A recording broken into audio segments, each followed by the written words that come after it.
Today, it rains again. I don't know why, but every time it rains, I think of her.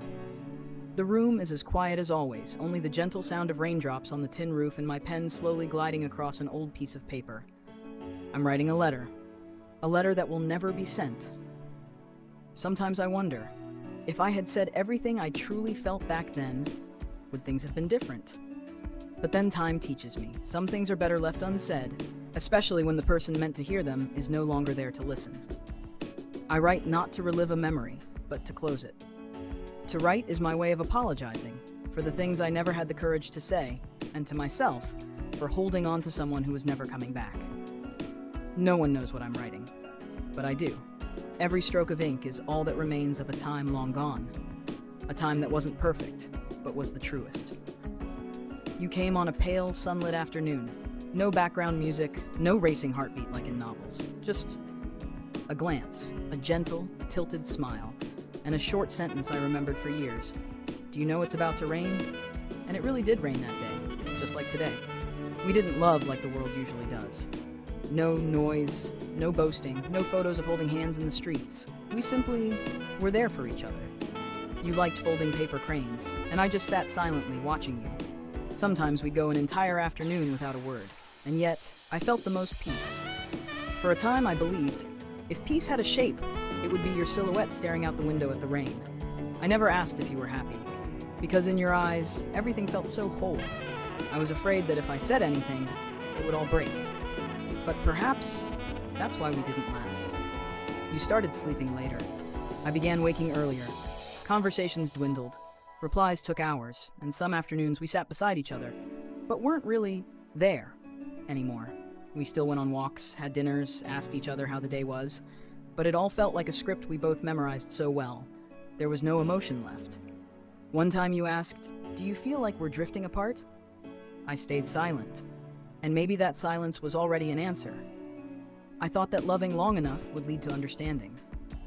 But no, sometimes knowing each other too well means we're too afraid to speak the truth. Afraid of hurting. Afraid of losing. Afraid that if we say it, whatever fragile thing we have will shatter. You started journaling again. I got used to the silence. What kills a relationship isn't always betrayal or fights. Sometimes it's simply the slow fading of things that were once so warm. And I realized I didn't lose you because I didn't love you, but because I wasn't brave enough to say we're losing each other.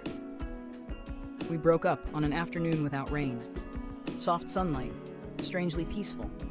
As if the universe knew it had to be gentle that day, so we could part without too much pain. You sat across from me. No more anger in your eyes, only the exhaustion of someone who had held on too long. I wanted to say so much, but everything stuck in my throat. You simply said, "We tried. Don't blame yourself anymore." I nodded, like a grown-up accepting the end. But inside, I was like a child who just lost their favorite toy. Too stunned to do anything but stay silent. You turned and walked away. No tears. I sat there, eyes following the figure that once meant everything, walking away as if she never belonged here. I don't blame you. I don't blame myself. Because I know, some love stories don't end in hatred. They end when two tired hearts can no longer keep trying in a way that no longer fits. And when your figure disappeared behind the buildings across the street, I knew we were truly over. No drama, no chaos, just no longer us. To you, the one I once loved. I don't know if you still remember me. Life must be so different now. Maybe you're happy with someone new, or maybe just living peacefully like you always wished. As for me, I'm still the same. Still drinking tea on rainy afternoons. Still holding on to a few old habits, including the habit of missing you. Some days I walk past the old cafe, glancing at our usual spot, where you once smiled so gently and asked, "Why do you keep staring at me?" I wish I'd had the courage then to say, "Because you're the only reason I want to stay." We passed each other like two strangers who used to be close. No anger, no turning back. But maybe we each carry a piece of each other forever. This letter, you may never read it, but I write it anyway, to ease my heart, to admit that there once was a girl I loved deeply and truly. Thank you for once stepping into my life, and I'm sorry for not being able to keep you until the end. Wishing you peace, wishing us peace. Someone from your past still holding on.